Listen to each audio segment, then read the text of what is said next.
Probably gonna cut out a few times.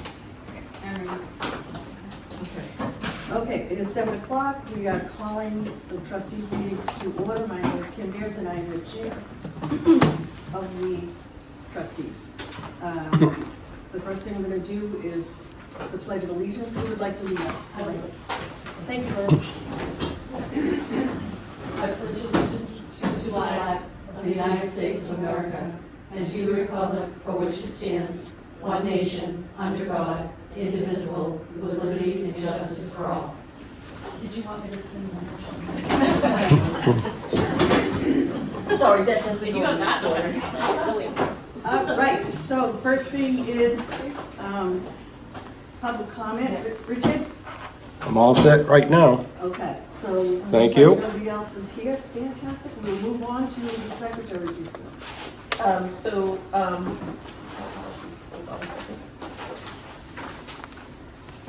Mary's getting cold. All right, I have my notes. For the secretary's report, I just have a couple of things to say. My name is Erin Metlin, I'm the library director. We just need to approve the September 4th and October 23rd, the minutes. And then we need to, get some questions about the secretary not process these, of how that's gonna go, just so we can all be Okay. aware of what our responsibilities are. So I don't know if you wanna do the minute approval first. Yes. And then, I don't know if you wanna start with the September 4th meeting minutes, if there was any questions. That's the first one in the group, sure. Yep, that was the beginning of September, our official board of trustees meeting. Christine? I believe there were there changes made to it since the last meeting? Jan had volunteered to review the minutes and to make any changes, and I emailed her by the Okay. And How was it? that's the September 4th. So does somebody wanna make a motion? So moved. Second, can you say your name? Oh, Yes, we have to say our names. Nancy Hendricks, so moved. Liz Second. Thomas, trustee, second. All in favor? Aye. Nay. I don't know that we can approve it if she was supposed to do something, because she can't update via email. I mean, that's up to the board, if the board wants to wait, but she didn't respond to anything, like when I know, Donna. but we can't conduct business over emails, so like we can't even bring that up. Okay, and that's totally fine, if the board wants to wait on that, I will entertain that, that's not my decision to make. Would you just make a? Do you wanna make another motion to hold off on accepting Hold it? off. Yeah, I can do that. I make a motion that we hold off on approving the September minutes until Jan completes her Transcription. What if she doesn't? review. Okay, Well, I mean, Can she let us know if she doesn't have any changes and we can vote? or we could say, or She like did. 30 days maybe. or, I mean, you could say to the next meeting, and Yeah. someone could try to reach out to her again and just let her know that we didn't do the minutes because we were waiting to hear from her, if someone wants to do that. I'll second the motion. Christine Fitzgerald. All in favor? Aye. I don't think I'm clear on what we're doing. What are we doing? I think the understanding, Delaying on approving the meeting minutes until Jan gets an opportunity, since she's not here tonight, to do her review and add if she has anything to add. yeah, Erin Batlin, library director, she did say at the last meeting that she was going to make sure all the comments were in it, I believe that were done, or that Donna wrote in it, were appropriate, and that they were at the right time that they were set. She did say that she would volunteer to do that, so, I know Donna reached out to her and she didn't get back to her, but that doesn't mean she did it, so. If we But she's want, feeling poorly too. if we want, we can hold off, so we'll hold off on the September 4th meeting. So we'll plan to do that next meeting if she's able to do so. And, do we want to move on to the October 23rd Yes. minutes? Does someone want to make a motion for those minutes? Are we have discussion on that? Well, or a discussion, I mean, I should be doing Any this, so. questions? Any questions? to I the- did have one question on page 4. There was actually something said about library policies for the taping, and it said something like, taping with, okay. It says that someone should approve any videos posted to library website. I'm not sure if that was the intention of the statement, or not, but I just wanted to clarify Could you on just that. point us out where in the, Page 4, subparagraph, the last sentence of paragraph 2.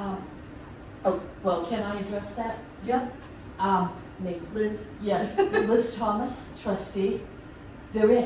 Was some conversation, and part of it might have been during the meeting, some of it might have been off the meeting during the just trustees discussing ideas. And the problem was that we felt that there needs to be a chain of custody of anything that's officially put on the library site. It can go on the town site with no problem, but on the library site, it needs to be within the purview of between the board of trustees and the librarian of what should be posted and when it should be posted. It's gonna be, the video's not gonna be on the library website. It would be on the town website. The minutes will be posted to the, Does that answer your question? does that? Kind of, yeah. make I sense? just wanna make sure it's not, that was the intention, and it wasn't broader or Right. less. And then, like Just say our Liz name. Thomas. I'm sorry. Okay, then if that is in fact the case, then we have to I think we need to make sure that anything that's posted pertaining to the library needs to have a caveat that this was not approved by the trustees or the, librarian, okay, the town librarian, and it's that it just was offered, information offered by a, citizen, or something like that. Are we talking Yeah, about these videos or? Yes, or in general, anything, So, anything in general. Erin Matlin, Library Director, my understanding is that when we were talking about, I thought this was related to the video equipment that will be hopefully potentially installed, and that video is going to be the trustees meeting, which will get posted. I will give to Drew at cable and get posted. I don't think that that doesn't get any approval, to my understanding, it just gets posted. But the minutes, the written minutes get approval, if that's my understanding is correct. Okay, Liz Thomas, again, if that's the chain of custody Okay. is from the library directly to the radio station and then put on the site for the library, that should happen. But anything has to pertain to meetings, discussions, things done in the library that we have no way of approving that there's not been any alterations or anything.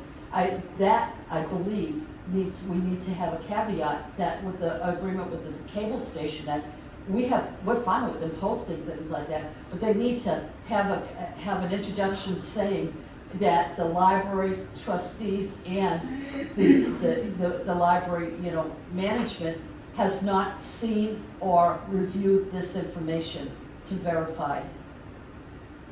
Does that make sense? No? Donna, go ahead. Can I suggest that you discuss that during the meeting recording discussion later in the agenda? And then, I just want to return to Maura's question, that as the person who stated that, do you feel that that is a true reflection of what you said at the meeting? Yes.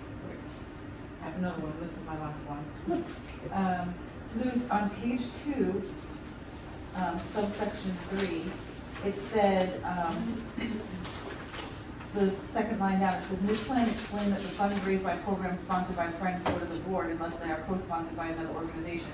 My understanding was that if Friends pays for something, it just gets paid for. It doesn't come to us. So it No. comes to us and then we don't have to approve it again though. You have to accept it in unanticipated funds at every. Okay, because I found out that they don't have their 501c3, so is that a problem with any of this stuff? They are working on it, but I forget what they're listed as. It's not a 501c3, but they are listed they updated all of that paperwork. In fact, you can reach out to Susan, she has all the paperwork that they reached out to the state for. I apologize, I don't know exactly what it's called. I'm sorry, Erin Matlin, Library Director. But I believe they are up to date with all of their current financial paperwork. Okay. But that would be something I would reach out to Susan, who's the chair of the Friends. Yep, that's fine, I just wanted to make sure that was the case. But just to clarify, Valentine, Assistant Director, that even if they weren't a nonprofit, the board can still accept funds from a for-profit. It's up to the board's decision about this. Liz? Point of interest, I'm sorry, we've had 3 different people speaking and not identifying themselves. So, and I'm probably just as bad. Liz Thomas, trustee, you did identify me. Okay, so we have to be really sensitive that this tape is going to someone who doesn't know who we Yeah, are agreed. and stuff. Okay, so we just gotta make sure that, we can have conversation, but we need to preface who we are. Okay, it either can be Kim as the chair recognizing us, or, if she gives you the nod, then you would need to introduce yourself. Thank you. Okay, so do we want to, did that answer your question? Yes, I just wanted to make sure I understood correctly. Okay, Kim Bears, chair, do we want to, make a motion, anyone want to make a motion to accept the minutes? Madam Chair, Nancy Hendricks, I'm sorry. I just want, and I don't know if you want to include this in your motion, Don, please, to confirm that it is this version of the minutes, not the first draft. of the Yes, minutes. and that is in my notes, that's right. Okay. this is an amended version. This is the person who's going to be doing our minutes, our recording secretary, Beth. This is her version of the minutes, and I felt since she was going to be doing them forward, that we should go with this particular one. I sent an email out to you all, and didn't hear anything back, so I assume it's okay. So yes, this one. Okay. Okay, I'm gonna give this a roll. Nancy Hendricks, trustee. I make a motion that we accept the board trustee meeting minutes of October 23rd, 2024.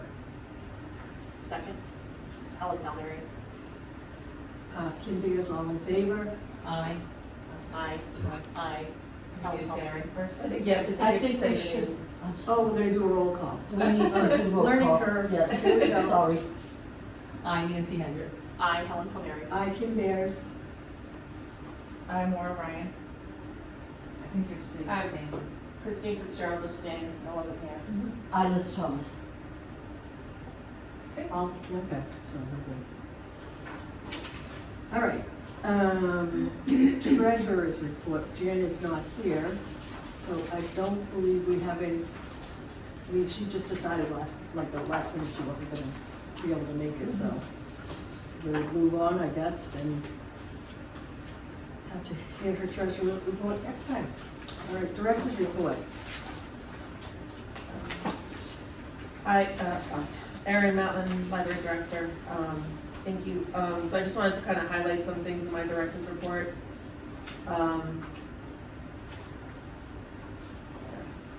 10/28, we officially joined GMILF, so that was pretty exciting. Everything is going smoothly. We're going to talk more about it on the agenda item, but everything is going great. I was able to attend the retirement celebration of the New Hampshire State Librarian Michael York at the State Library in Concord.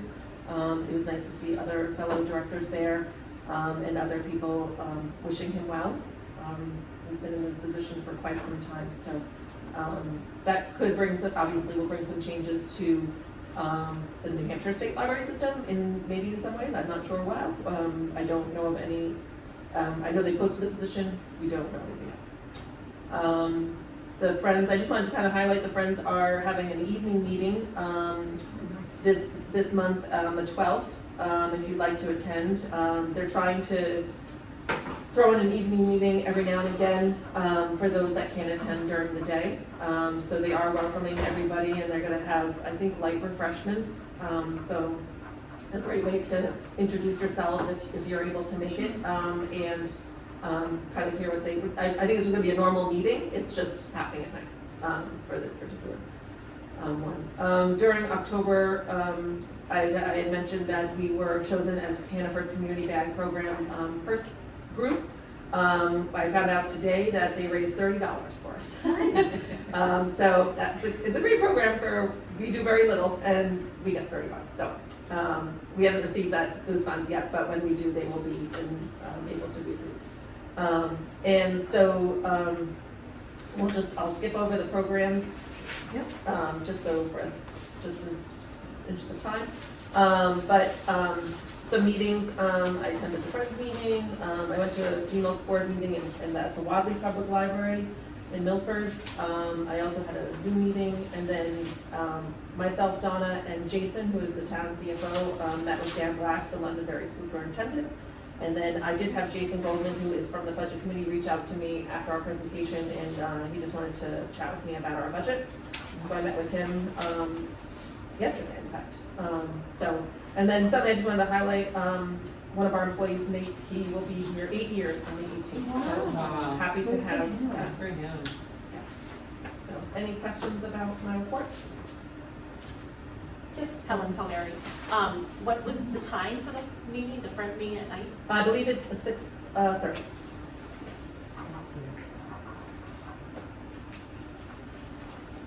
Any other questions? Let's move on. Kim Bears, let's move on to the assistant director's report. Donna, do you have a couple things to highlight? Yes. Job plans. So, quick thing, tech services, during October, we added 303 materials. I mentioned last month that was going to continue to be lower than usual just because we slowed down with adding things before we migrated. And then after migration, the tech services department, while everything is looking good on like public facing side, tech services department is still trying to establish a workflow and set procedures for all of the processes. So that is still in progress, and we have not yet resumed ordering, but I hope that it will be able to very soon. So hopefully by next meeting I'll have good news that we worked them again. I just wanted to give an update on Staff Development Day. It was, I thought, very successful. Staff seemed to really enjoy it. It was October 17th, the first day that we started migrating.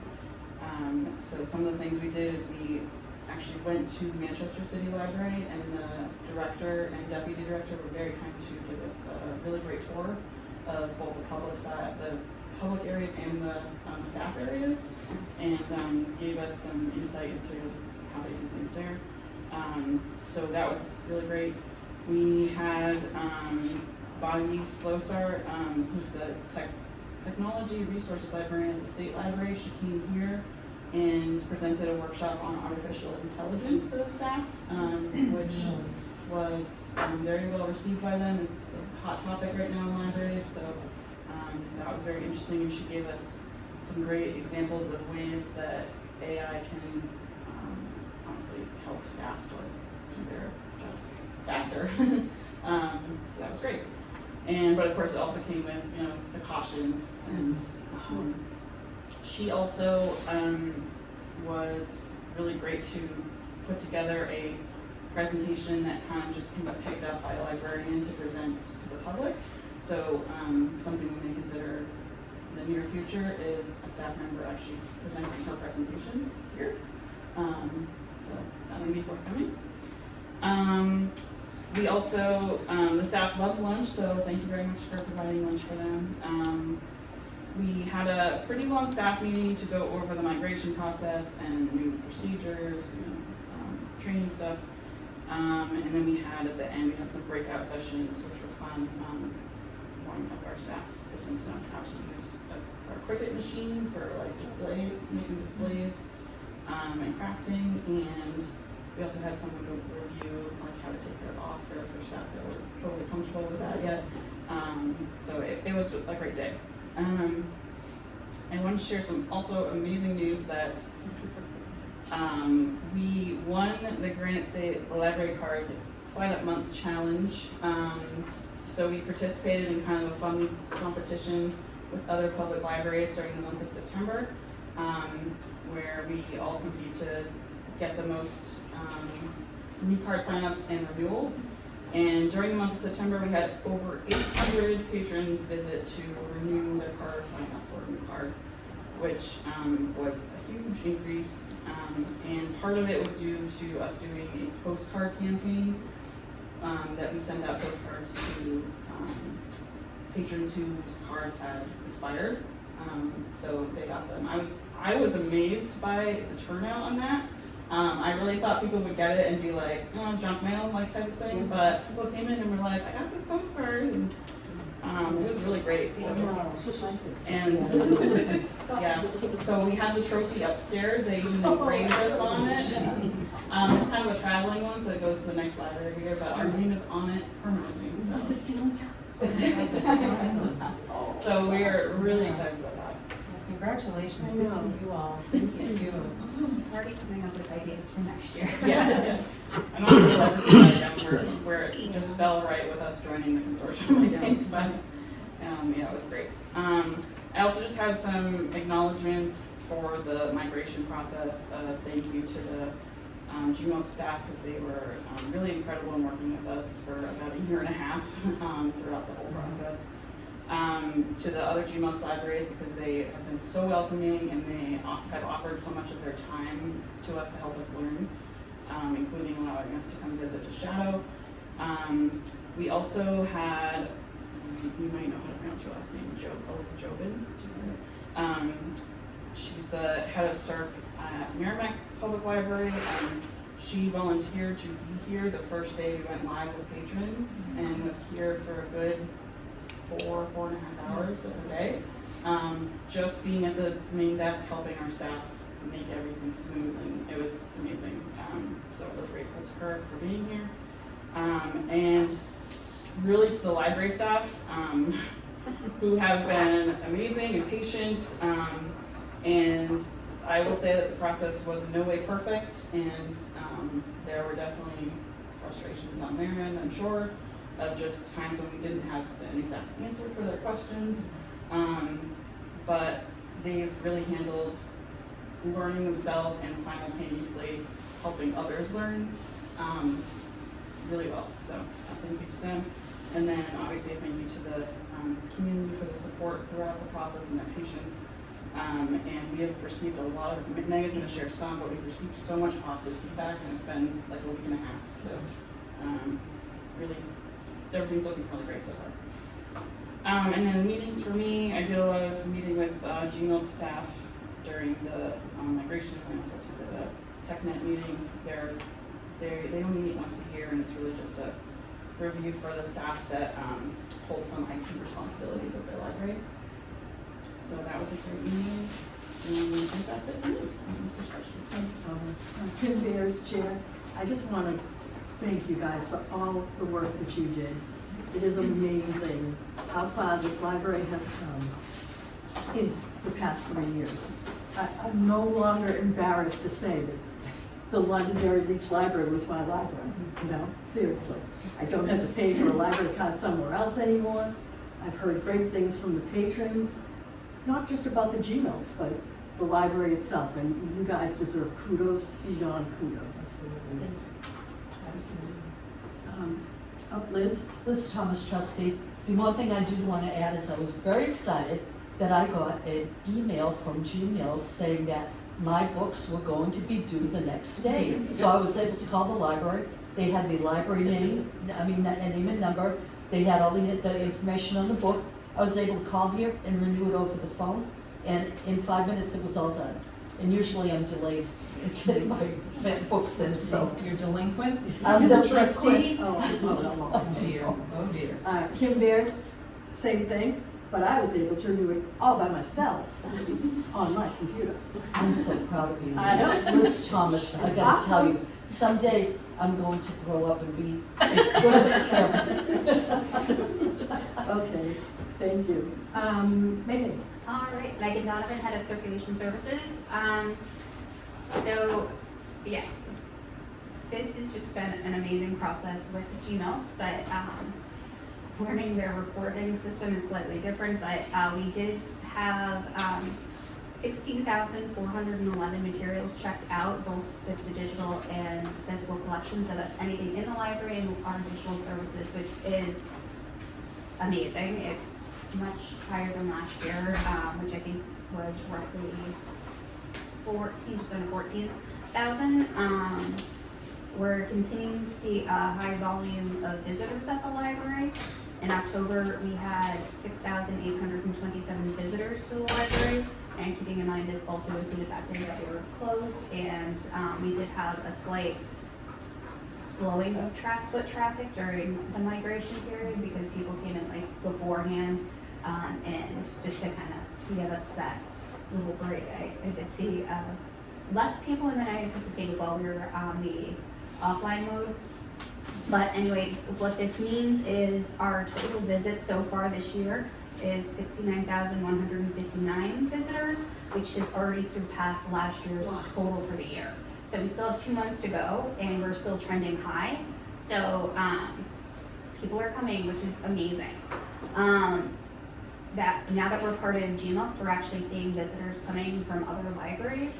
I had a really great interaction with some patrons from different libraries. We actually had 2 moms meet here. One was from Merrimack and one was from, forget the other town, I apologize, but this is kind of like a center meeting place. So they came, they were playing board games, they brought all their board games, and they were just hanging out and had so much fun doing that while their teenage daughters were hanging out in the teen section, getting the puzzle together, just chatting. They didn't check anything out, they could have if they wanted, but they just were excited to be here because now they're part of the GMOX consortium, and they had a library that was like in between both of their homes that they could meet. They were just like super excited. So I just really loved that they came. I was like asking them all sorts of questions. It was great. Sorry, yeah. Then news and updates. We are fully functioning with the catalog, and we've had a lot of patron comments that they love the new catalog and notification system, that how easy it was for them to use the catalog. They like the bright colors and just the visibility of the catalog. And I am the person who receives all the emails after if you respond to any of the notifications. So I have had quite a few emails like thanking me or thanking us. So I put down some of the quotes as, I really like this new system. Thank you, this is so cool. Thank you with exclamation point and exclamation point. So it's been really positive. I've gotten a lot of people asking to have items reviewed that way, or like, how do I do it? So it starts that conversation, and then we're able to help them. So, and this is like week 1. So everybody, there is a new system at some point coming with GMOX for notifications that they're gonna get even better. They're just still working out the bugs, and then we'll join it where you'll get visual pictures of your email. There'll be links to the catalog directly from the emails and stuff, but already it's such an improvement. And then just in that first week, we've already seen an increase in service for our patrons. So in the first week alone, we had 122 items sent to our library from other libraries and checked out by our patrons. We had another 40 items that were borrowed by our library patrons at other libraries, like they went to the other branches. And then with the common borrow card, other libraries borrowed 70 items, so we sent out 70 items to those libraries. And then, 70 items were borrowed here from GMOX library card holders, and then another 91 items were sent to other libraries for their patrons. So if you look at the pictures that I have, it is our day 1 reserve shelf. That is how many books we had ready for people to pick up. So we had so many, people were just so excited about getting their holds. And then the second picture is just a day in the children's room. That is what we're seeing all the time now. Lots of families, lots of people. It's almost always busy.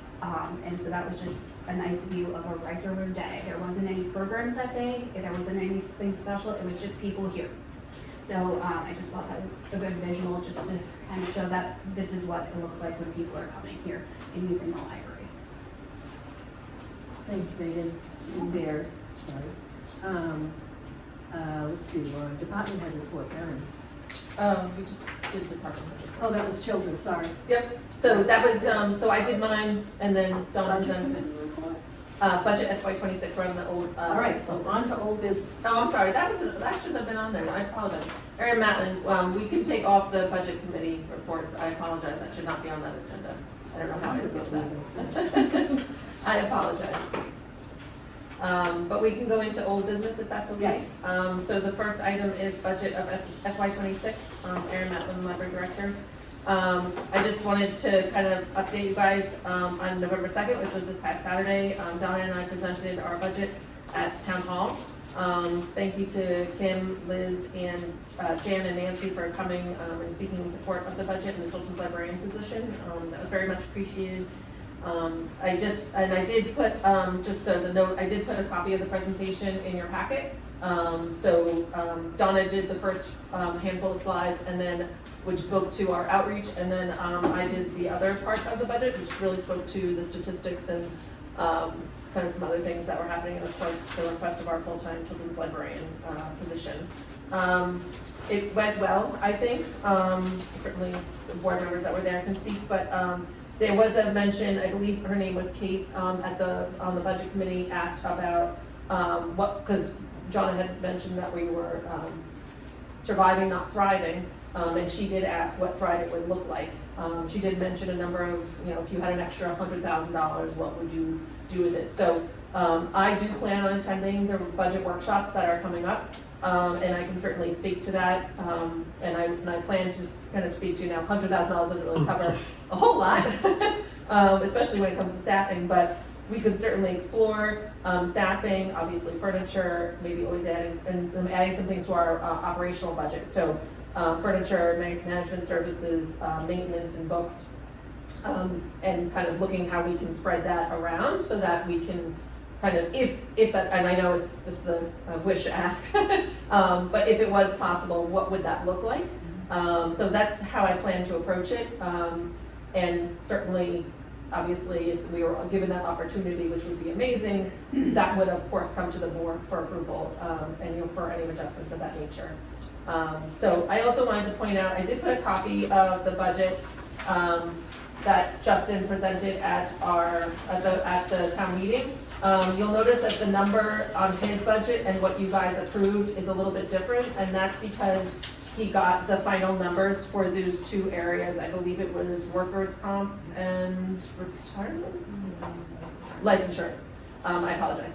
Workers' comp and life insurance. So you'll see that that's the difference in those amounts. I believe it's around $28, if I'm guesstimating correctly. And we, again, have no control over those numbers. So the budget that he has put in the proposed budget is including those changes and of course what the board approved. So I just wanted to make sure I pointed that out. Were there any questions about, or does anybody want to add anything, those that were there or not there? Kim Bears covered it very well. Okay. All right, do we want to move on to the chair? Do you want to move on to the next agenda? Sure. Okay. So the next agenda item is a GMILTS update, and I'm going to let Donna speak to that, but I also wanted to mention, I did put a little pamphlet in your packet. This is provided to us by GMILTS, and it just lists all the libraries that are part of the consortium. So it's nice, for patrons, if they wanted to go to another library, they have all their information right here. And that's something that we've been handing out with some of our new patrons. So, go. Donna Plants.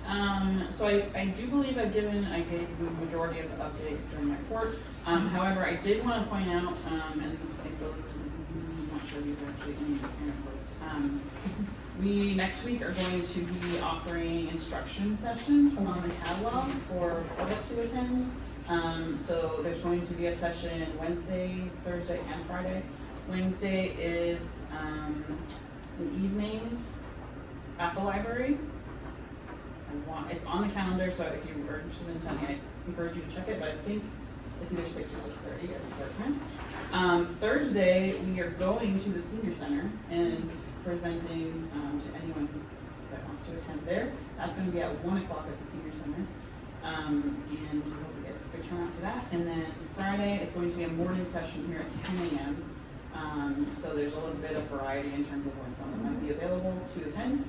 We are encouraging registration, and registration is going to open 1 week ahead of each session. So starting today, they're able to register for the evening one next week. And we encourage patrons to bring their own devices so they can kind of follow along with what's being shown on the projector. But we hope you have a good turnout. I think that's, oh, thank you. The Wednesday session, it does start at 6 o'clock. Just to confirm Thanks, Mark. that. Any questions about the G notes? Nancy Hendricks, trustee. So my question is about the senior citizens in your presentation to them. So one of the things that, I'm very interested in is getting services and books to seniors. And you heard me talk about the Bedford Library, literally mailing books to their seniors. So if we have seniors here that want to access books through Gmilks but are unable to get them, does Gmilks provide any kind of service to get books to our seniors here? No, that would be Okay. something we would need to Okay. build. Okay. And we have had some initial, actually, some initial discussion about Okay. that. Oh, Yeah. good. So, Good. Erin Mountain Library Director, we've had a couple of patrons reach out, I believe Megan, and I've offered to drop things off at their house. Yeah. With both of these patrons, one was a senior person living in the facility over by the Bacon Barn, and she asked, would have me bring a very hearty stack of books. She was a very vibrant reader. And I would drop them off once a month to her and pick up and go back and forth. Sadly, she was a very sweet lady. She had moved to Methuen, Mass, to be with her daughter. So I was sad to see her go, because she was such a sweet lady, and there's a beautiful facility over there. And then I had another person who had reached out, who was unable to get to the library because they had broken their ankle over a winter ice situation. So that was a temporary time, but I've always offered to do it. We'd like to set up something more permanent, more with some organization, because I know that there are some people out there that would take advantage of it, but it's more about where I have to make sure that we're doing everything with the legalities of it, using my own car, thing like that. So, yes, exactly. So it's something, it is on my to-do list that I'd like to explore. But in the meantime, I am trying to help those that we can help. And we've also given the option, if they have a friend or family member, they can be authorized on their card, so that family member can pick up their materials and drop them off to them. So we really do try to accommodate people in those specific situations as best as we can, because we know that that's a challenge. We've had some people who wanted a card, and Megan was able to mail them a card because they really wanted to use the online options. And so Megan worked out with them and communicated with them, and so that happened. So we're looking for avenues where we can do it without the risk of that liability as best we can, and then hopefully down the future, it'll be something that we can set up more permanently. Thank you. Yep. Madam Chair, can I just follow up on that? Sure. Nancy Hendricks, Board Trustee. So, it's never too early to start talking about the budget for next year. So, as you move forward in that process, if you start, accruing those costs or developing or, bringing in those costs, I always would like to look at them, gathering those costs, because I'm sure we're not gonna be doing that for free. Right. So, Erin Mountain Library Director, I think that particular program, from what I've researched with other libraries that do it, it comes down to staffing. Of course. Right, so you have to have a staff member who's dedicated to either communicating with those patrons, making sure they're getting their needs met, and then the scheduling of having that staff member leave the library, to drop those materials off. So it comes down to that, and again, it's gonna depend, we could have maybe 10 people that sign up for the program, or just 2, so that's a dependency too. And do we cap it? Are we gonna make sure that we don't exert the service, because we staffing again can be fluid sometimes. So all these things have to be kind of looked at and taken into consideration before we jump onto it. But it is definitely something that I've talked about with Donna and Megan, and I feel strongly about. It's really getting it so that it's appropriately done correctly. Okay. Thank you. And thank you. Any questions about Gmail's update? Okay, sorry, Kim Bears, can we move on to meeting recordings? Sure, Erin Matlin. So this is a kind of on there because of the follow-up from the last meeting. Christine, unfortunately, you were not here at the last meeting, and we did start to discuss this, and we didn't make any decisions, to my knowledge, and certainly the other trustees can correct me, because we wanted to make sure you had input, because you had brought up how you felt very strongly about it. So I'll bring it up again. I reached out to Drew based on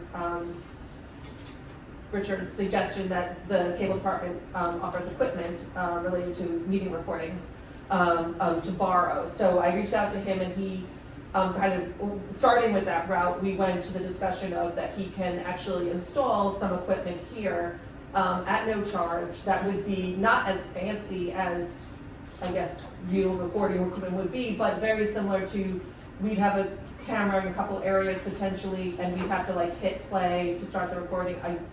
I don't have all the details. I have reached out to him asking for more information. Unfortunately, he did not get back to me before this meeting.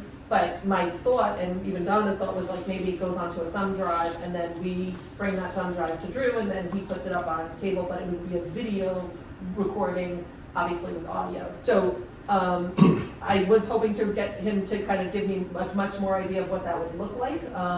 But I'm happy to go forward with it if the board would prefer that. Or if they want me to come back definitely with the next meeting with more information, I'm happy to do that too. It's up to you guys if you feel like you have enough information, or what, if you had any questions, I can certainly bring that back to Drew. And Donna, if you want to speak.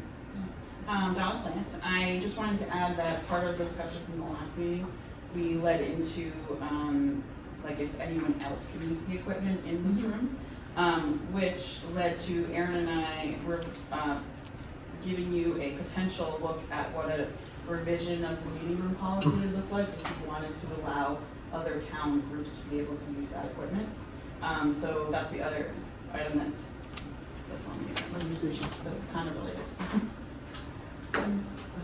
Christine Fitzgerald, so the install, you said, how much would that cost? It's Erin Matlin, library director. To my knowledge, there would be no cost to the trustees or the library, Okay, according to what Drew has told me. okay. That brings me down to make me kind of get the guesstimate that it's not super high tech, like it's not like, you know, we have televisions in the back that, you know, are also, you know, it's like, I'm not very familiar with video recording these days, but if it's affordable enough where he's offering to install it for us, and it might be something he already has on hand, again, that's not information I have shared with yet, but he told me that there would be no cost. Okay. Christine Fitzgerald, so if I remember correctly, that in a previous meeting, you had stated that it was gonna cost $3,500 to set up the room with video recording, so I was wondering where that information came from, if Drew is now saying that it's free. Erin Matlin, library director, that information came from me working with Kirsten on this, and she brought that information to me.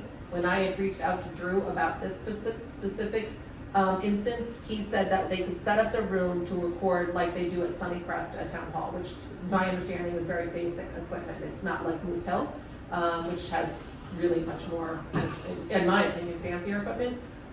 So it could be that that number was on that thought process, the Moose Hill fanciness, as opposed to a much more kind of slimmed down version of video recordings. Again, I'm not a very knowledgeable person when it comes to recordings, but I trust Drew's process and his knowledge of the equipment. So Kirsten got that dollar amount from Drew?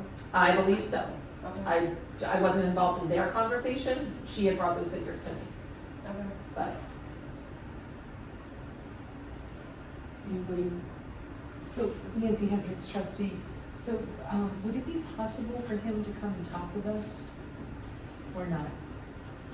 Erin Matlin, library director, I can ask him. I know he does a lot more than just the recordings, like there are things that he participates in at the cable studio, so I can ask him. I just don't know if he's available on the board tonight. But if the board would ask me to reach out to him, or I'm happy to do that, or the chair could certainly reach out. I'm not trying to rush it off onto you, but certainly it's something that we can ask. I just don't know his schedule, his availability. I'm just trying to get a vision of, what it would look like and what it entails for us and who's pressing the button and what if there's a problem and how do you fix it or who do we call that night if you see what I'm saying? Yeah, Aaron Mountain Library Director, yes, I, that's why I was hoping that he could come and take a look at Yeah. it, and then maybe I can translate that to you guys. And I can still, I still hope that he can do that, and I can bring it to the next meeting if no one wants to make a decision tonight, that's totally fine. I had this information, I wanted to make sure I shared it with you guys, and certainly it would be up to the board. For myself personally, Nancy Hendricks, I certainly would like to hear more about that and what the equipment looks like and installation and breakdown and support. Aaron Mountain, would you prefer that I reach out to him then and see if he can come to our next meeting? I would, but I'm just one person. So. Sure. Okay. And does that, everybody else, what do you think? Kim Beer, sorry. Would you like to have him come and tell us about it, or would you want Aaron to? Christine Fitzgerald, I'd be happy on voting to move forward with it tonight. But if obviously if you have concerns, then. I do, just because we don't know technically what's gonna happen. If you look down and the red button isn't. If you want some information, I can give you some information. I spoke to Drew. Why not? Anyway, you see what I'm saying? So like if it's recording, then we look and we go, oh, it's not recording, then what do we do? I just am not knowledgeable about video recording either, so, I would just like more information. And then when we have all, then we can vote. But I like that it's no cost. Yeah. It's in the cable contracts, that's why. Oh, It's good. that's nice. Okay, So I will reach out to Drew and see if he can come to our December meeting and see if he can. Thank you. That's all I Thank have. you. Aaron Mountain, that's all I have for old business. I did actually, I apologize, I wanted to bring up something else in the meeting recordings, not necessarily meeting recordings, but I forgot to mention it back in the secretary minutes, and my apologies. We do need to, there's a couple of things with the secretary stuff that I just want to clarify, so that we all have an understanding of how it's gonna work. I know we had some questions on our end. So we do need to, I think we need to vote, oh no, we did that already, apologize. Who is the transcriber sending the minutes to when they are done? I will be delivering them. No, Sure. so that, is she emailing them to you? I will pick them up from her. You're gonna pick them up from her? Yes, yeah. Okay, Because we'll have a cassette that we're giving her. so this is the written minutes though? Huh? This is the written minutes. The written minutes, the Kim Beer? draft. the email that you got from Beth Yeah, with the minutes attached, that would be sent to you okay, yes, and me, yeah, and then I send it out to you guys. okay. Okay, so that's gonna be sent to Liz and Kim, okay. And then, once you guys, who is going to send them to us and the board, it's gonna be you? Okay, I just wanna make sure I have no understanding myself. And then, if there's a process for revisions or creating the final document, even if there are no changes, the secretary still needs to take out the word draft and send it again. Who is going to do that, the secretary? Okay. Yes, Okay, so, okay.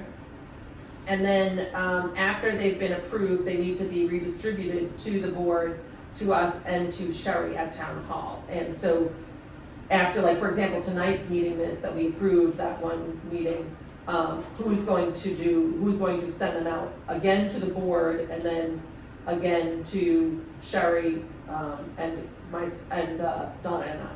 Who's gonna do that? I'll send it, because I'll. You'll have them, okay. So just as a reminder, any sort of emailing or anything like that has to be done through the town email. Right. Just so we're all clear, so, just to make it Yes. official, we just wanna make sure that everybody's using their town email, because that's very important. And then Donna will continue to make copies and file for the staff, copies for the trustees, and also we'll file it in our reference collection and post on the website. And then I can bring the thumb drive over to cable, so whoever has that thumb drive, if it's you, you can hand it off to me and I will make Okay. sure that cable gets it. Does this sound like a good plan for everybody regarding the secretary minutes process? Yeah, Okay, good. I just want, oh, sorry. Christine Fitzgerald, I guess as long as we make sure it's being done within the time that So, yeah, so it has to be done That's within the why. 5 days, according to the RSA, yes. Well, I know the, Erin Mountain Library Director, I know the transcriber has been very good about getting them to us right away, so, and that was usually the lengthiest part of the process. So I think that'll work fine. Okay, I just wanted to make some clarification, sorry. Maura Ryan, library trustee, so should we write a policy around that? That would be, Erin Mountain Library Director, that would be up to the board because it's their position. The library, I feel that it'd be most appropriate if you're gonna revise your bylaws to put anything that's expected of the secretary that's different than what's in there right now. which are, Erin Mountain Library Director, which are very outdated, so it wouldn't be a terrible idea to create a subcommittee just with the, or however the trustees wanna do it, to start that process. I'm sure there's a lot of other things in those bylaws that need to be updated as well. So it just certainly wouldn't be a terrible idea. Okay, Erin Mountain Library Director. Spoon is so big. Any other, that's all I had for the secretary's, processes, I guess you could say. Was there anything else that I missed that anybody wanted to make sure that we tackled? Okay, do we wanna go on to new business?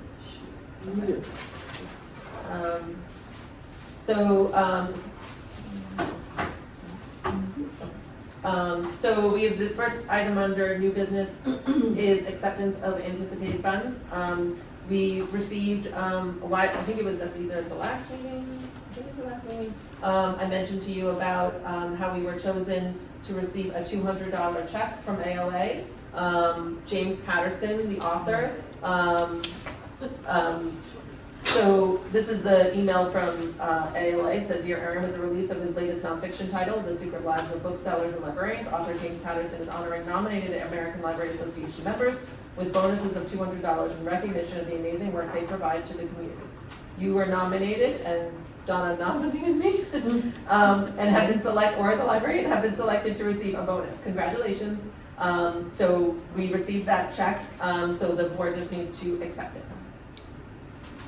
Nancy Hendricks, trustee. Madam Chair, I would make a motion that we accept the unanticipated funds of $200 under RSA 202-A:4-C and RSA 202-A:4-D. Liz Thomas, trustee, I approve. Second. All in favor, let's Roll call. Roll call. Yep. I, Nancy Hendricks. I, Helen Polari. I, Kim Beers. I, Christine Fitzgerald. I'm Maura Ryan. I, Liz Thomas. Thank you. Just had a quick question, Christine Fitzgerald. Where does, like this money, where does that get put towards? It's the board's decision, it's going in the trustees account, so it's anything the board votes to spend money on. That was Donna Plant. Don't plan, thank you. We were doing so well. Is everybody okay to move on to the next agenda item? Yes. GMILK's the common borrower card and open request policy, that is in your packet. This is a policy that's created by, was created by GMILK's, members and GMILK's as well. This is the Derry Public Library's copy version. We would make, the board is not allowed to make any changes to this document. We would just change the wording to say adopted by the Leach Library Board of Trustees, and obviously maybe put our logo on it. So the board just needs to approve this policy, which kind of have to because we're in GMILK's. This just allows the common borrower's card to be used as such. Nancy Hendricks, trustee. I've read through this and I'm okay with voting on it tonight, but my question to you is, should we want to make any additions to it in the future, can we? No. So we're tied to this contractually? Yes, that's part of the membership. Okay. Now, could be speaking out of turn, down the road, GMILK's as an organization and board members within that could make changes to that. Okay. And certainly, if boards have, like, my board has a suggestion, I can bring that to forward at the appropriate time and see how that goes. That would be a new process for me as well. But I'm sure that they're open to suggestions or, and a lot of those, I mean, I think at this time, we as librarians have looked at this and we don't have any suggestions to make or changes that we feel. Nothing in here that concerns you or No. jumps out at you, okay.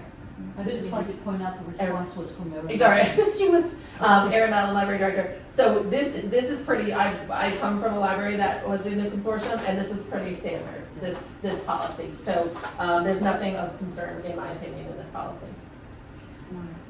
Maura Ryan, Library Trustee. So just to follow up on that, just so I understand this clearly, I know it also says that the policies of the London Library prevail and it addresses the fines and stuff like that. So what policies do we have that we're having as our own and what policies are they dictating? Is this the only thing or are there other things? Donna, go ahead. Jonathan, I can speak to that a little bit. So, so the policies are kind of like attached to our items. So if our items go elsewhere, the person that checks them out still has to abide by our policy that's attached to it. So, for example, we land a DVD. Our DVDs have a overdue fine of $1 per day at a maximum of $5. So that fine will stick with that item, whether it's borrowed here or elsewhere. It also can only be loaned for 7 days. That would stick with it. Whereas another library could choose to loan it for 2 weeks with no fine. And if we circulated their item here, our patron would have that policy, if that makes sense. So it's kind of like the circulation policy that's attached to it, that each library can have. Liz Thomas, trustee, is the patron gonna be advised of, depending where it came from, where the London came from, of what their policy is, so that they understand clearly what their liability would be? So I do not have circulation services. At this time, it doesn't, no, I don't believe that is the case that we have. It has the due date, I believe. We still are basically the ones with fines, right? I know there's a couple of other libraries that have different lending policies, but they're very in line with ours. So our patrons wouldn't be unexpected for what they have checked out. It's more like Derry Library card holders would it be in a different, our policies would be new to them. But most of the libraries, I believe, kind of follow the same pattern that we already do for fines for like DVDs and such. Donna I can add to that a little bit. Jonathan, I would say, I think us and one other library are still like charging fines to the extent that we are. And if anything, our patrons borrowing another library's items are getting like more leeway, to be honest. Like if they return something overdue, like a DVD, they probably won't have a fine, whereas if it was our item, they would. And there are some libraries that are giving a longer checkout, so they're getting more actually than what we're getting, I think. So I'm not sure that there really needs to be the education piece unless someone's like, why did I get 3 weeks with this? And you can explain that. Yeah, and if I could follow up with that, Megan Donovan, that there was also the auto renewal that's available. We don't auto renew, except for like that first day and a half. That there was a checkbox not checked. But so for our patrons, they're getting, like Donna said, more. It would be other patrons from other libraries. But if somebody did ask specific questions, we do have, I don't have it in front of me, I do apologize for that, but there is the lending policies for the different libraries that we can share if somebody is curious to what those are. Christine. Christine Fitzgerald. So number 5, it says fines will go to the collecting library. So if something came from our library that we charge a fine for, and then someone dropped it off at Derry, they would get our fine money? Well, Megan Donovan, if I can answer that, if the patron chooses to pay for the late fee at Derry would get that money. If it was a damaged item that they had to pay for the replacement of, we would still get that. They're not automatically charged at Derry, they just have the option of paying it at another branch.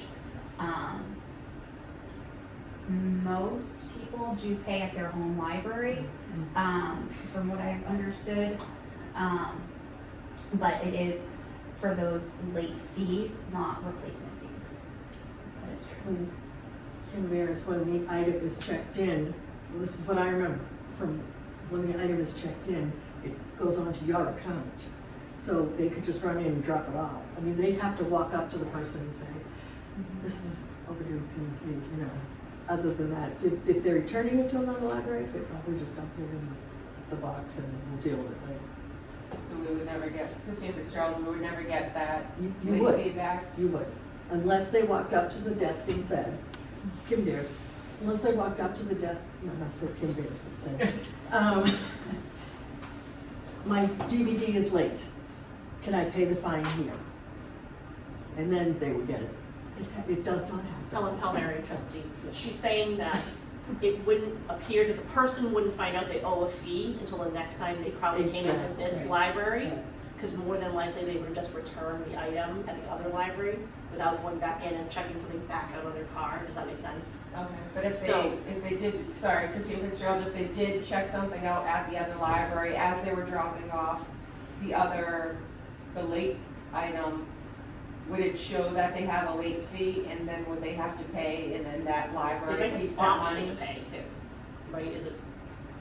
well, I know, Erin Mountain Library Director, I know Megan could speak to, there's a limit, a fine limit where it blocks you essentially from not being able to check out if you reach a certain amount. But I can speak to my experience working in consortiums and also attending the board meetings that the amount of money, if you're concerned that Derry's getting our late fee money and we're not, the amount of money that is happening is very minimal. And the cost of translating that money, let's say it's 50 cents because of the late fee, whatever, $1 even, the amount of staff time it would take for them to send that to us would cost more than $1. So it ends up to be a wash because there are times where people are gonna return things to us and we'll get their money. So the amount of money is minimal, unless, like Megan said, if it's a lost item, that's a different story. That obviously is sent and there's no issues there. But the amount of late fee money is so minimal that it's not worth the staff time. And it's also, again, we would, let's say Derry gets $1, we could end up getting $2. Now, so, and it's an understanding between the GMX library that that's an accepted process because the amount is so little. And the staff time for it to process it, go through the town, sometimes go through whatever, every library has a different process, would cost more than $1, and it's not worth the staff time. But I don't know, do you wanna speak to the late fee, like what's the amount? So, There's a- Megan Donovan, so for us, our late fee is $1 a day, up to $5, for DVDs, and then, But when does it, Erin Mellon, when does it block you? it blocks at $10. So that's So a if- pretty high amount of money to be blocked. But even if it's returned in Derry, it's on the patron's card and they choose to pay it then or at their transaction, their home library. It's when a lot of patrons carry fines on their cards.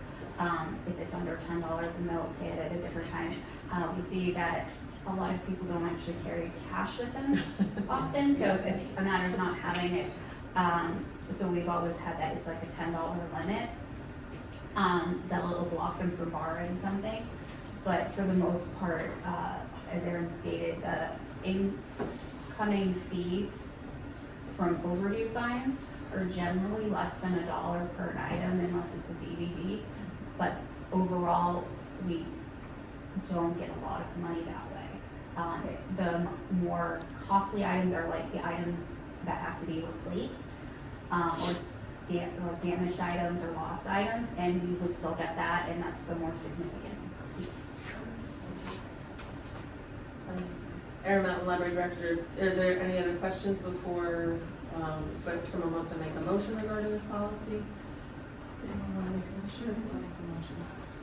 Nancy Hendricks, Board Trustee. Madam Chair, I would make the motion that we accept the common borrower's card and open request policy. Second, Helen Palmieri. Roll call vote. I, Nancy Hendricks. I, Helen Palmieri. Kim Beers. I, Christine Fitzgerald. I'm Maura Ryan. Alice Thomas. Thank you, everybody, appreciate that. So the next one, we spoke to the Iron Mountain Library Director. We spoke about the meeting room policy update. Again, those changes that are highlighted in that policy are represent if we were to do the video recording. So if, I wanted to make sure you guys saw those changes, what it would look like. Certainly, we don't have to vote on that policy tonight because we haven't done any changes or gotten any equipment, but that's kind of like what it would look like.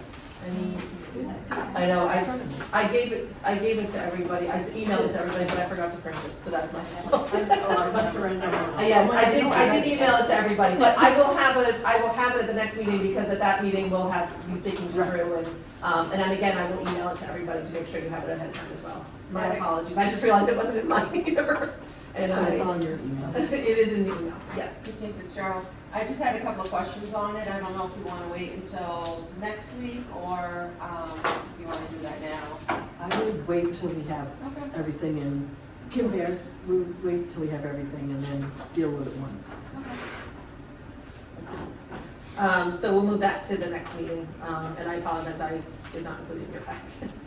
I thought there was a lot to include, and I thought I had everything. So I just wanted to do a quick, before we go in, was there another business that anybody wanted to bring up? Oh, Laura, go ahead. So, if we are looking at doing or redoing or working on the bylaws, perhaps we should form a committee? Tonight? Yeah. Well, Jan's not here, she doesn't have a chance to. I think we should wait till everybody's here and then form the committee. Kim Beers. Nancy Hendricks, Board Trustee. I happen to agree, moving into 2025, that is something that we should do, and I agree with you. I think that we should have Jan here so that everybody would have an opportunity to say yes, they want to serve on that committee, or no, they don't. Can we put it on the agenda then? Sure. Yes. All right. I had something to bring up in other, I mentioned that meeting with Dan Black. You know what I was thinking. And in that meeting, we had a discussion which we'll bring up in non-public, but what came up in that meeting was kind of a surprise to me. It was shared with me that we are getting 5 laptops from the school. These are refurbished laptops. There would be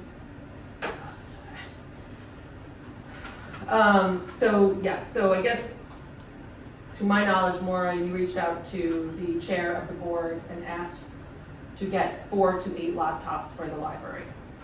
Is that true? That's what I was told. I asked what they did with some, and they said they pretty much scrapped them, and I said if you are going to scrap them, it might be a good idea to donate them to the library. So what I'm frustrated with that is that, one, they're voting on that at their next board meeting, to donate 5 laptops to us. I know nothing about this, the board doesn't know anything about this. It presents challenges to us receiving these donated laptops. It's more than just slapping a barcode on it and putting it on the shelf. We have to create policies around it. Who's allowed to check it out? Who's gonna clear it when it gets checked out? Is it supposed to be checked out? Is it for the board? I don't know anything about this. What are they gonna look like when we get them? So it's a little challenging for me because I don't wanna not accept them because it was a very generous donation, obviously. But I don't think we're there at this point right now where I would entertain adding them to our collection because of all the surrounding work around them. So I guess it's uncomfortable for me that I didn't know anything about this. I was embarrassed, to be honest, in that meeting because I didn't know anything about this. Donna was there, she didn't know anything about this. It was in front of Justin, who knew nothing about this as well. And then it would involve our IT department, which is already short-staffed and stretched very thin. So I don't know what the board wants to do about this, but I can tell you right now, those will not be added to the collection at any point right now. We just don't have the staff time, and we have to create policies and procedures around it that we just cannot dedicate to it right now. So, I don't know how the board wants to proceed, but I just wanted to share that because it's gonna be spoken about at a public meeting, and I just wanna make sure the board is aware. Liz? Liz Thomas, I think that there's a big liability in accepting a refurbished item, especially like a laptop, because you're talking about maintenance of you know, and I mean, I wouldn't even know how to fix a laptop, you know, and so you're looking at, you know, I just feel like it may be more than what the library is willing to be challenged with at this time, is my fear. Nancy? Nancy Hendricks, Board of Trustee, I'm perplexed as to how the meeting came to pass in the first place if nobody knew it. Were you there in official board capacity? No, it was just a conversation about what could be done with laptops instead of scrapping them. And I didn't even know that, you know, any decision had been made at that point. So it was a suggestion to not scrap resources. What was shared with me by the board was that, because I reached out to the IT guy who knew nothing about it, and I forget his name, I apologize, the school IT director. And then he said to reach out to the board chair, the school board chairs, who I did, and he shared with me that Maura, because I didn't know who he was talking about, to be honest, and he said Maura had reached out to him several times, and he was under the impression that the entire board and myself knew about this. So, I don't know what the board wants to do, because it really puts us in a tough spot, in my opinion. It puts the board in a tough spot. Helen Palmieri, did you speak to Bob Slater about it, or was this just at the school board meetings, or? So it was a suggestion as to what to do with the laptops because they don't really do anything with them, they just scrap them, and I think that's kind of a waste. But her question was it a meeting with Bob Slater, the chair? No, Who was the meeting? Was that like a larger it school was board not a meeting, it was just a suggestion to do something with the Like on the phone? laptops, email. Email. Yeah, because if they're scrapping them, I don't see why they should be garbage in a landfill. Helen Palmieri, did he ever respond to you, to your knowledge? Just, Like, just like, that's a great oh, idea. you thought it was I'll do a that. suggestion? Okay, I mean, was it on your personal email or Yeah. anything on your, okay.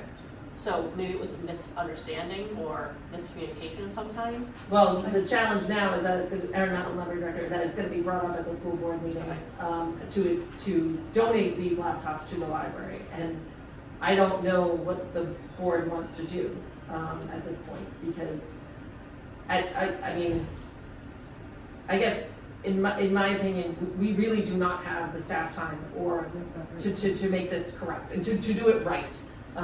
And to make sure that our patrons have an appropriate, an item that's really in good shape.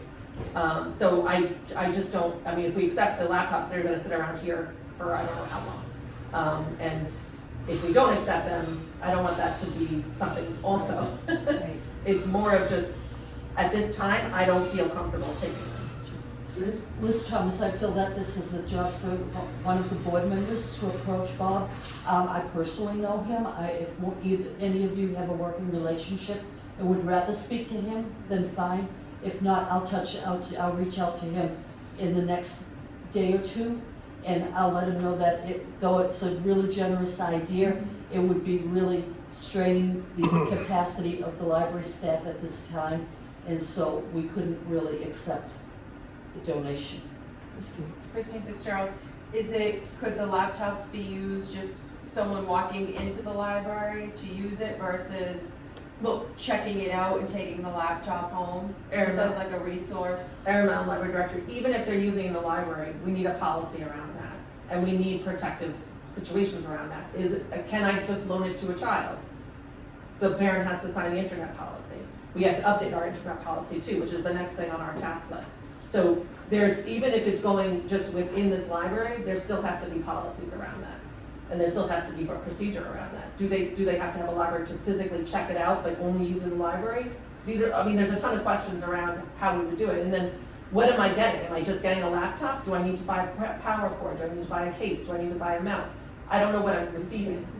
So there's a lot of unknowns here that I feel I'm just not comfortable with accepting and then the expectation for me to do something with them, or my staff. Dawn Plant, I have two things.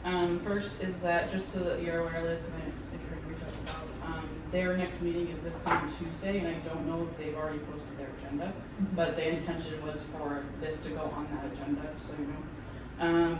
And then second, I just wanted to share the IT side of this, like even if those items are being used in the library, I know for sure the IT department is going to want a hand in like getting antivirus installed on it, everything that they can to protect the network. And the other side too is that we've been in touch with them for some time about our current Wi-Fi here is not really meeting the needs of patrons at this time, mainly because it's a free service that we've had for 2 decades, I would say at this point. So we've been exploring an upgrade to that, because it doesn't accommodate, distance very far, like someone sitting in the far corner of the library may have trouble using it for like a video call, which is what a lot of people are now using the Wi-Fi for. So I almost feel like accepting laptops without addressing the Wi-Fi issue first is like putting the cart before the horse, type situations. Liz Thomas, trustee. I think also, my main concern is that when you have a when the library is letting people use equipment in the library, people want assistance, and they're gonna be asking you constantly for, help with this or help with that. Your staff does, probably at this time some of them would not know how to, depending on the version of software and the type of equipment it is, may not even know how to use that particular, equipment. Plus, they, with their other duties, may not have the time to be able to assist patrons with that. Maura Ryan, library trustee. I don't really understand, Erin, why you think that they're gonna give you something without a power cord. I think that's kind of a bad assumption. It is a bad assumption, but it's because Erin Mallon, because I had no. You're interrupting me right now. So I think that since you have a lot of kids who come here who have got a picnic table for because they're eating DoorDash and stuff, if you had some of those items, they could use them to do schoolwork if they don't have their own. And I think that it's kind of, this is something that they're trying to do that's nice. And, I think, you said you wanted to have different types of tech here available to people for the library of things and everything else. And, I really feel that that's kind of contrary to what you normally do. Megan? Megan Donovan. At this time, every middle school student and every high school student are issued laptops for their use. So the kids already have laptops that they can use. They don't always have them with them. You forget them.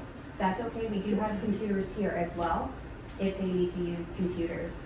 It would be the same policy, or internet policy, we'd have to expand it to include laptops.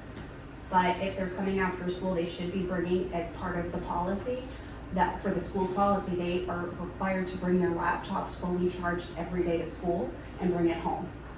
That is something they're already supposed to do, and that's something, so it's not giving them something they don't already have, it's duplicating stuff that they have.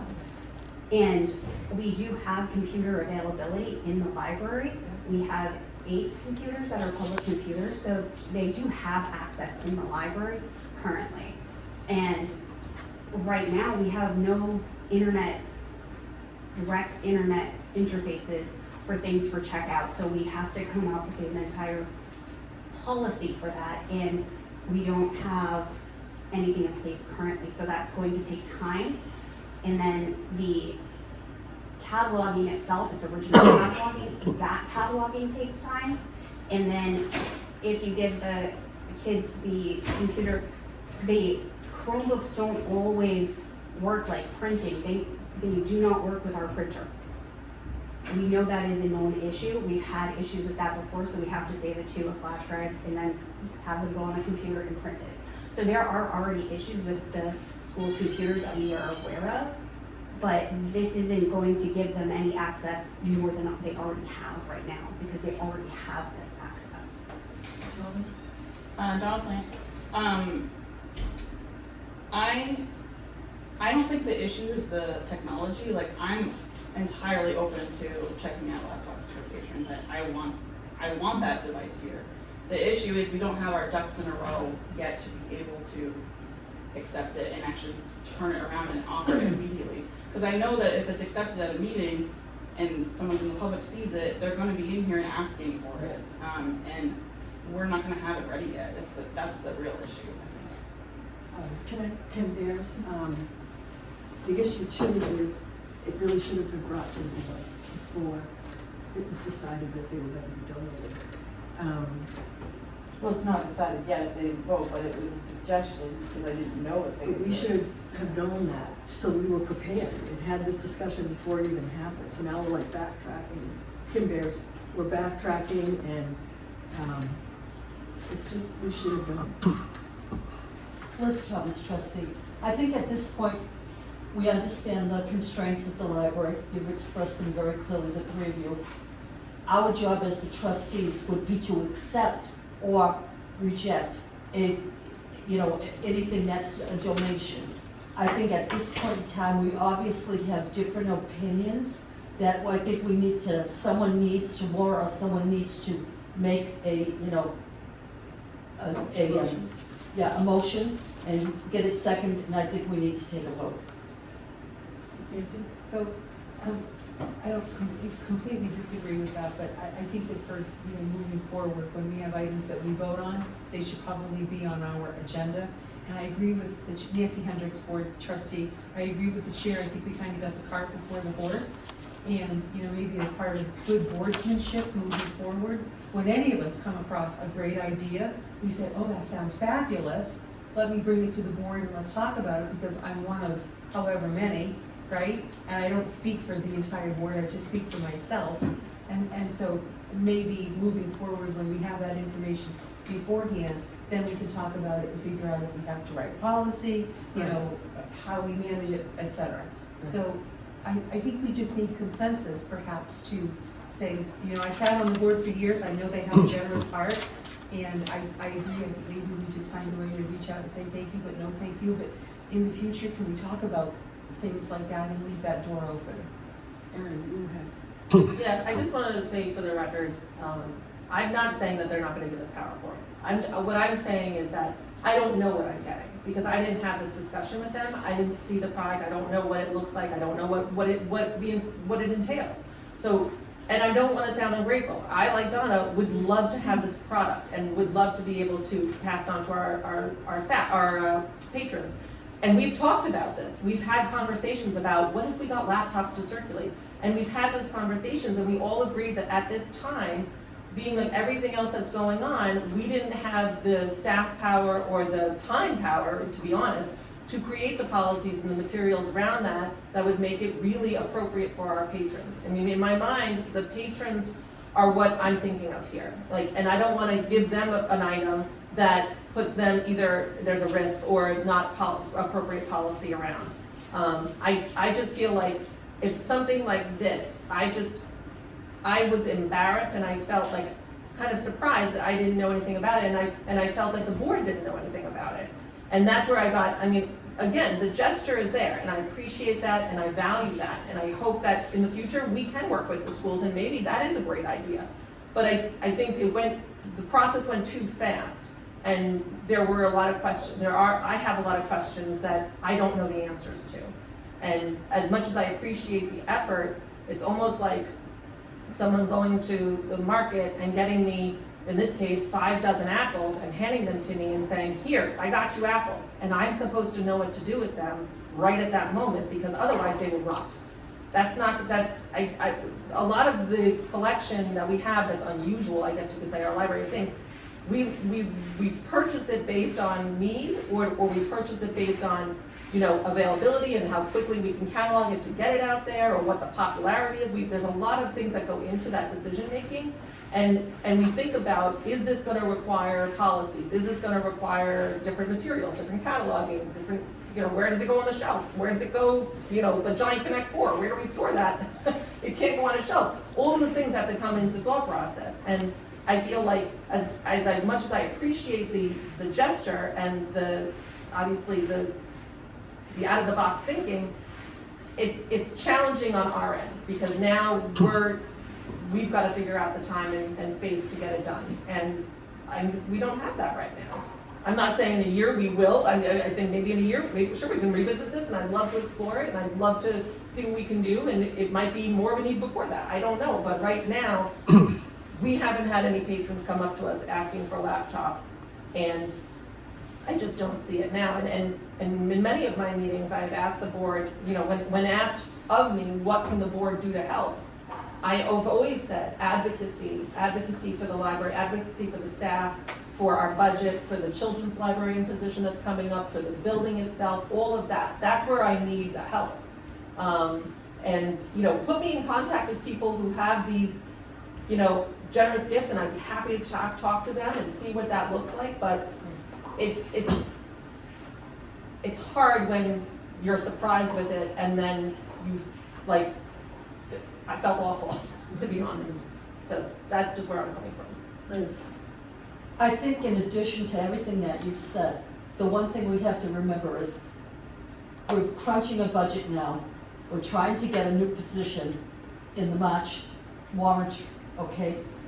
If we take on the task of now being a library of, you know, that lends out equipment, you're going to have to maintain it, you're gonna have have people train it if they need training, and et cetera. And I don't think any of us wanna put in, for, you know, along with the warrant for the librarian, a budget to hire another IT person to do this. Helen? Helen Palmieri. I make a motion for Liz to reach out to Bob Slater ASAP to let him know what the trustees are grateful, but due to other constraints, we can't accept that at this time, and we don't want that to be discussed at school board meeting if possible. I second that. I'm Nancy Hendricks. I, Helen Palmieri. Kim Peters. I'm abstaining. I don't think we should be voting on it since it's not on the agenda. Abstain more, Ryan. I, Liz Thomas. Thank you, I appreciate you. I will, doing that. Liz Thomas, I will speak with Bob Slater tomorrow if he's available. I'll reach out to him first in the morning. And I do appreciate the thought more. It's just, we need to know ahead of time. That's all. Just, we're a team. We need to all be on the same page, you know? Okay. Erin Matlin, so that's all I have for here. We do need to, I know we have public comment, so we could do that, and then I do need to speak to the non-public. I had a correction on the RSA, so I just want to make sure that was said before we go into non-public. So do you want me to do that now before public comment, or would you like me to do that I think we can do it before we go into public. into non-public? Public. Do you want me to do it before our public Yeah, comment? let's Or do- okay, so when we go into non-public, I put them different, I apologize, the wrong RSA. It should be RSA 91:3, section 2, which is only following matters shall be considered or acted upon in non-public section. The hiring of any person as a public employee. So, and I had the wrong RSA, I apologize. So it's RSA what? 91, RSA 91:3, section 2. It's 91 dash A. I'm sorry. Jesus Christ. Sorry. And someone repeat it to me again, please. 91-A:3. Was it Section 91 2. 2-A? Donna, did you say? Section 2. And then it's B. It's letter B, but there's a lot of letters under that section, so it's letter B. Okay, just wanna let you know. So I just wanted to make sure I had that correction before we go into non-public. So I'm all done. Do you want to do public comment? Public comment? I got a few things. Can make it quick, because you kind of went over one of them.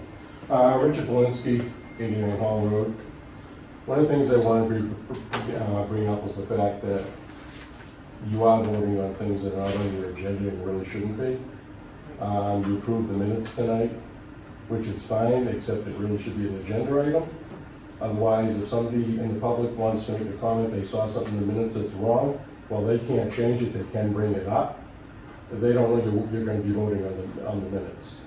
I looked at 9 other boards in the town, and they all have it down. They have a category for meeting minutes, and then we'll put the meeting of whatever the date is. That's just a little housekeeping thing. Okay, thank you. And Nancy, you kind of brought that up. We shouldn't be voting, you just brought it up. I know, we should. Shouldn't be voting on anything that is not on the agenda, including what you just voted on. Right. And I won't get into whether you should or shouldn't accept them. I kind of see both sides. So that's one thing. 2, I wanted to talk about the recordings in here. I'll give you this, Kim. Yeah, This is an email I got from Drew. okay. I'm the one who talked to him. I always knew that as part of the franchise agreement, any town buildings can be wired through the franchise agreement. That's where the money comes from. It's been like that for 30 years. So I spoke to Drew about that. The camera is gonna be basically like a bubble camera. It's kind of up there, very basic. It's not gonna do anything more than what I'm doing, except it'll be higher for a better angle. It will be a little control box you flip on and off. It has an SD card. You put an SD card in, you pull it when you're done, you bring it over. It's very simple. Perfect. Thank you for this. The other thing I want to bring up, I probably wouldn't have brought up, just also on the equipment. It will be town-owned equipment because the library doesn't, the town owns this building. It's not the library's building, it's a town-owned building that the library uses. Yeah, so to my knowledge, from what Drew shared with me, that he would come and check on it if there were any issues or Yeah. anything, so for that. It wouldn't be your Yep. responsibility. Yep, so yeah, to follow up with that, You know, absolutely. you have our responsibility to make sure there's SD card in, and make sure the switch is on. Right. The only thing I didn't ask him is if the box locks. You know, if you don't want people in it, kids or whatever. Yeah, and we can figure like. I was gonna ask him, I got something else to talk to him about. Sure. So you don't have to worry about kids being recorded. I can ask him about that. Because if there's no SD card, even if they turned it on, Yeah, nothing's happening. it's going nowhere. The other thing I have to take a little exception with is what happened before this meeting, about me recording these meetings. If you were recording them, and that is what the people in a warrant article in March said they wanted done, all meetings, not just yours. They wanted them to record, so people could see these meetings and see what's going on. So far, the one from 1023 has 135 hits on YouTube. Are they 135 people from Londonderry or 135 people from California? There's no way of knowing. But if somebody in Helen, you're entitled to your opinion, that I would manipulate the tape, I take that as a personal insult. Anybody that knows me knows I'm very outspoken and honest to a fault. And if you think that is happening in any way, I will give you the master. And you can put it against the one that I give to Drew, because I would never, ever manipulate a tape. First of all, you know, because it's timestamped down the bottom, and the timestamp wouldn't line up. So I take that as kind of a personal insult. If the town was doing it, and you guys taped your own, had somebody come in here, or set one of your own personal iPhones up like I did, I wouldn't record it. But people have the right to know what's going on. I mean, I've seen a lot of problems that you're working on and trying to solve. I don't know how it was ever allowed to be like this. When you came in the first night you recorded, I had no reason in my world to assume it was other than just for yourself. And to It prove a doesn't point. matter. That's fine, but I did not know you were turning it in and publishing it on the website, and that did offend me. Well, it can, but under I the First would hope Amendment, I that- have every right to do Great, but I that. would hope that you could just attempt to see my side of it. Well, or I hear can my see opinion. your side, it just has no validity. Because That's under- actually your opinion. No, it's under the First Amendment. Public building, public meeting, public board, First Amendment. Even if you had the police come over here and try to get me out of here, they would lose their qualified immunity under the law. I already spoke to an attorney about this, and I already knew it was true anyway. So I do have the right. Anybody can come in here and do, it's my personal property, do what I want. I didn't know you could post it I'll tell you on exactly the how website. Drew got it. That was my I issue. went over with my phone. I didn't know anyone could walk in, record it, and It's post it. we own that, that's the people. The people own everything in this town. That's what people gotta understand, that's why they're at the top of the organizational chart.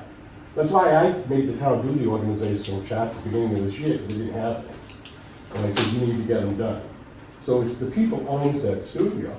I bring my camera over to him in the morning, and I have him do a direct airdrop from my camera to his server. I never touched the thing. It's a direct airdrop right off of my camera.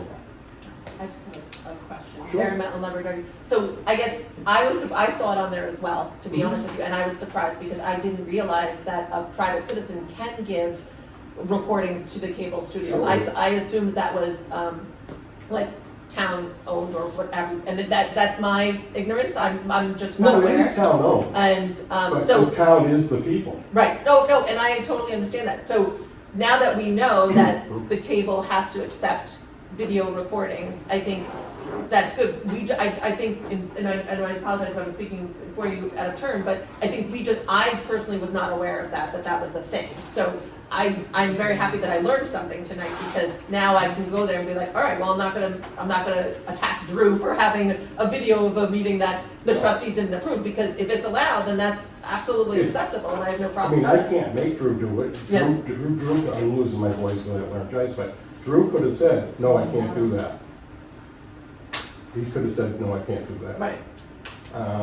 But it's no different than what you're gonna do. Oh, no, absolutely. It's the same exact thing. Yeah, oh no, absolutely. And actually, I'm very excited that Drew was able to help us in this manner that, and get this done, because I know this has been a hot button issue for a while, and so I'm happy to be able to hopefully check it off the list and Well, move forward. The people wanted it. It Another was way like to work it. 75% of the people voting on recording Mhm. in March said they wanted all meetings, not just here, everywhere. I understand that, yeah. Recorded, and it should be, it's the public record. I mean, tonight you guys have done your best with your audio tape to say your name before. There's been at least 20 times where you haven't. Agreed, I would be in the same thing, I forget. yeah. Whoever's doing your minutes, eventually will know who's who. Yes. Or at least they could come into Aaron, or they could go to Kim, or they could go to Annie and say, I was doing these, who is this person? So that's the whole thing. It has to be run more like a business. It isn't just this one. I got a couple other boards that aren't putting their minutes on there either, and I'm gonna have a talk with them. The town is a business. It's a business of providing services to the people. And the CEO of the company is the voters. They're at the top of all organizational charts, so. And I do, Aaron Matlin, I do agree that, our history as a board and these meetings has not been great.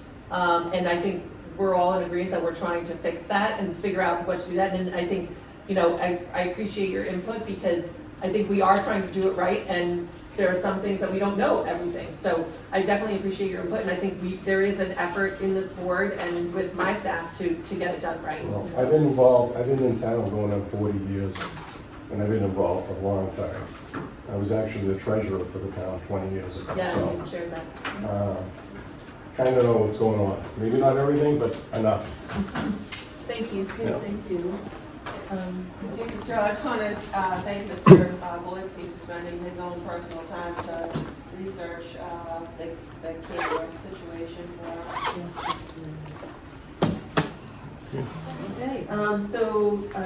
Do we need to go into public comment?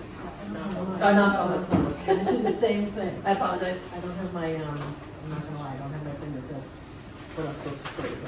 You gotta take a roll call Well, vote. yeah, we have to agree to go into. Yeah, and take a roll call vote. Well, you have first we have to adjourn, right? Nope, you have to adjourn. You have to come back in after and then adjourn. Okay. Nancy Hendricks, Board Trustee, Madam Chair.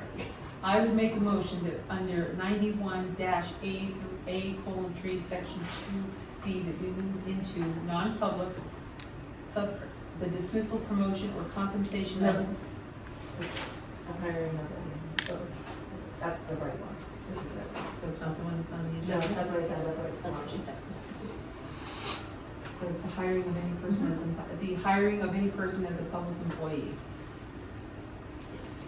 And I believe you need a roll call vote. Roll call vote. I, Nancy Hendricks. I, Helen Palmieri. Kim Bears. Hi, Christine Fitzgerald. I'm Laura Ryan. Liz Thomas.